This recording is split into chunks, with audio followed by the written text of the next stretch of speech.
ঢাকার রাজনৈতিক অঙ্গনে আজ এক গুরুত্বপূর্ণ ও গভীর তাৎপর্যপূর্ণ দিন। বিএনপি চেয়ারম্যান তারেক রহমানের সঙ্গে সৌজন্য সাক্ষাৎ করেছেন বাংলাদেশে নিযুক্ত যুক্তরাষ্ট্রের রাষ্ট্রদূত ব্রেন্ট ক্রিস্টেনসেন।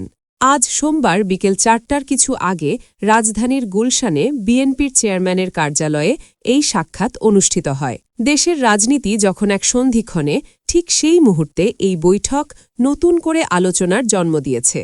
সাক্ষাৎকালে তারেক রহমানের সঙ্গে উপস্থিত ছিলেন বিএনপির মহাসচিব মির্জা ফখরুল ইসলাম আলমগীর, স্থায়ী কমিটির সদস্য আমির খসরু মাহমুদ চৌধুরী, পররাষ্ট্র বিষয়ক উপদেষ্টা কমিটির সদস্য হুমায়ুন কবির, উপদেষ্টা মাহাদি আমিন এবং প্রেস সচিব সালেহ শিবলি। যুক্তরাষ্ট্র দূতাবাসের একাধিক কর্মকর্তা এ সময় রাষ্ট্রদূতের সঙ্গে ছিলেন। বিএনপির মিডিয়া সেলের পক্ষ থেকে জানানো হয়, সাক্ষাৎটি ছিল সৌহার্দ্যপূর্ণ ও আন্তরিক। আলোচনায় উঠে আসে বাংলাদেশ যুক্তরাষ্ট্রের দ্বিপাক্ষিক সম্পর্ক, গণতন্ত্র, সুশাসন এবং বর্তমান রাজনৈতিক বাস্তবতা। রাজনৈতিক বিশ্লেষকদের মতে, দেশের অভ্যন্তরীণ রাজনীতিতে যখন আন্তর্জাতিক মহলের নজর বাড়ছে, তখন এই বৈঠক বিশেষ গুরুত্ব বহন করে। উল্লেখযোগ্য বিষয় হল, একই দিনে এর আগেই বেলা ১১টার পর তারেক রহমানের সঙ্গে সৌজন্য সাক্ষাৎ করেন ঢাকায় নিযুক্ত কানাডার রাষ্ট্রদূত অজিত সিং।